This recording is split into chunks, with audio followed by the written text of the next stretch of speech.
Okay, question number 1.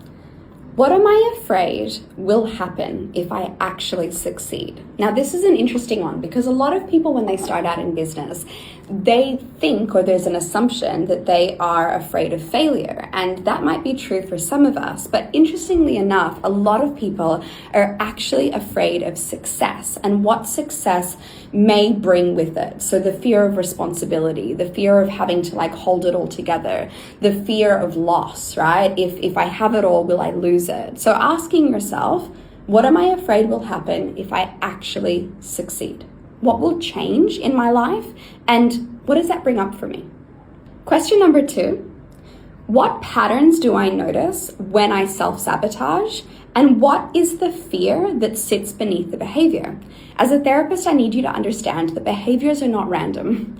They come from a place, namely your nervous system and your subconscious beliefs, right? So every behavior, including behaviors of avoidance, it comes from a deeper fear. So you need to ask yourself, not just get annoyed with yourself that you're self-sabotaging, but rather ask yourself, how is this self-sabotaging behavior protecting me? What is it protecting me from? What is the fear that sits beneath the behavior? Get really honest with yourself without criticizing yourself and really trying to meet yourself with compassion, okay?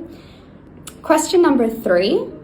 What is my earliest memory of feeling like success, wealth, or visibility wasn't possible for me? So visibility could be anything around using your voice, anything around being seen. If you grew up in a household where children were to be seen and not heard, that would be an early memory. If you were bullied for the way that you spoke or for your opinions, that would be a memory. If you grew up in a home where your parents were really struggling to make ends meet, that would be a memory. If you were explicitly told that women don't work, that would be a memory. So start to get curious around the earliest time that you can remember where this seed was kind of planted, that these things weren't possible for you.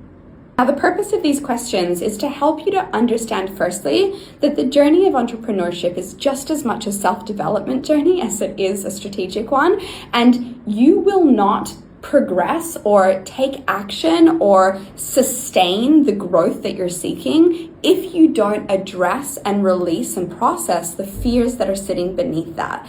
And these questions help you to start to become really aware, once again with compassion, of what is sitting beneath the surface. I've added 3 more questions in the caption. Make sure you save this and return to it later so that you can continue the process of curiosity.